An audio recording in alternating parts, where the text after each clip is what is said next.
It grew out of frustration, honestly. They don't do it anymore, but we used to have the Chicago Country Festival. Right around the time that I put this band together, Lawrence Peters' outfit, I applied. We got turned down. And I was like, fuck. And then I was looking at the lineup. It was all stuff where, it was all the new country stuff and whatever, which of course is what brings people out. But I don't think there was a single local country act on the bill. And I was just pissed. And so I was sitting there at this job I had, and I called up one of my friends, my friend Jeff, who was in the Blue Line Riders, who were long gone, but I was bitching to him about the whole thing. And it's like, fuck, did you guys, did you get a response even? I think he said, yeah, I don't think we even got, we didn't even hear back from anybody. Like, well, that's fucked. I was like, fuck this shit, I'm gonna start my own festival. He's like, yeah, man, do it. I'm like, all right, I'm gonna. And then I was like, shit, I'm totally gonna do this. And so I was already working here at the Hideout, so I started, making some calls, and then I was like, Sunday maybe? And then I thought, yeah, actually Sunday might be great because there's nothing ever going on, and it'll just be real casual. We'll start it early and be done kind of early-ish. So it all fell together from that. So I was a kid. So I grew up in Denver. I was born and raised in Denver, and my family's all from Kansas, which is important to me because Kansas always kind of felt like home. But my dad was traveling a lot for Montgomery Ward, and so I was mostly, my mom, it was just me and my mom most of the time, and she loved country music, and so we would listen to the radio station in Denver. But yeah, it was just always part of, my mental landscape.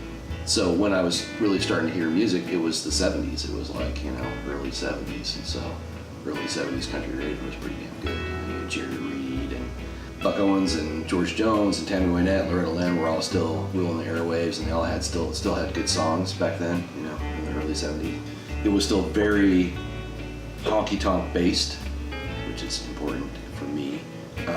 But then it also had that fucking rad crossover of funk, like the whole country funk, country soul thing. Oh, but so cool thing about that station, and I think probably most of the country stations back then, was that they played all the old stuff. There wasn't as much of a line between, this is the hot new thing that we're trying to sell 1 trillion copies of. Here's everything that you love going back 30 years or whatever. So I heard Lefty Frizzell, and I heard Hank Williams, and I heard all the old Ray Price, and I heard old George Jones, and Patsy Cline, and all that kind of stuff. It was really cool. So, and then I've got I DJ. I collect country records, and I DJ. I do some gigs around town at bars, and then I've got a radio show.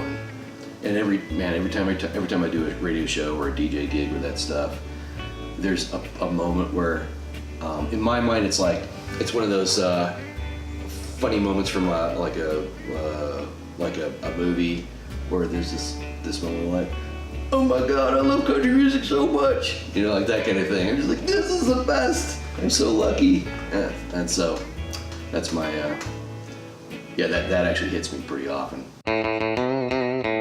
There's a point of the day, usually a couple hours into it, where everything is just running. It's like the momentum is like the big, switch has been turned, and all the gears are going, and everything's all greased and happening, and the bar's, cooking, and people are drinking, and it's like, ah, shit, it's happening. It's a full day of country music, all the goodest kinds of country music in Chicago.